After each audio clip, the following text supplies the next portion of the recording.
I came on this subject kind of by chance, actually. I used to photograph just for purely aesthetic purposes. I just liked color. And one day, after photographing for many, many years, I took a photograph of a pile of garbage that was really colorful, and I thought it was visually fascinating. And so I made a huge print of that image, and I put it on the wall of my studio. And my friends would come over, and they didn't care about the color. They cared about consumerism. They would start talking about consumerism. And so that's how I sort of found this thread that I've been following ever since. This image is a pile of crushed cars, and I make other photographs that are a pile of 2 million plastic bottles, or 1 million plastic cups, or 106,000 aluminum cans. And the idea is to show the scale of our mass culture.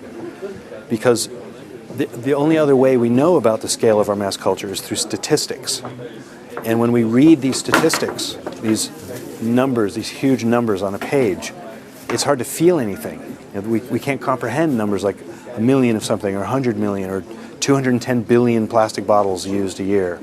And so I'm trying to take these statistics and translate them from the dry, unfeeling language of statistics into a visual language that allows for some feeling. This one here is an image of 2 million plastic beverage containers, which is the actual number of plastic bottles that are used in the United States every 5 minutes. So this one depicts a specific statistic about our consumption of plastic bottles. Okay. And when you read the number, like if you just read it on a page, we use 210 billion plastic bottles a year, which works out to 2 million plastic bottles every 5 minutes. It doesn't feel like much. You know, if it was 400 billion or 800 billion, it would feel the same, which is almost nothing to us. Because our minds just are unable to comprehend these gigantic numbers and really make meaning out of them. So that's kind of what I'm trying to do with my work, is to show it in a different way that we can experience it more viscerally. Well, you know, my own feeling about solutions is like, I always have this desire to jump to a solution, and my own artistic process is to just try to stay with the question.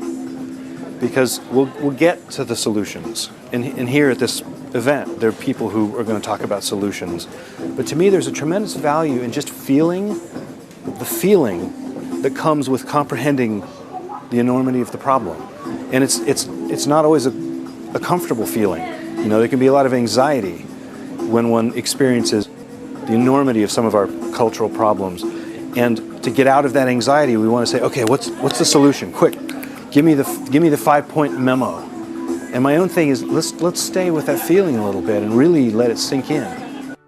It's not what you thought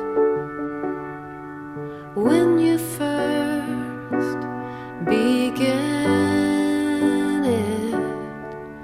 You got what you want. Now you can hardly stand it though. By now you know it's not going to stop. It's not going to stop.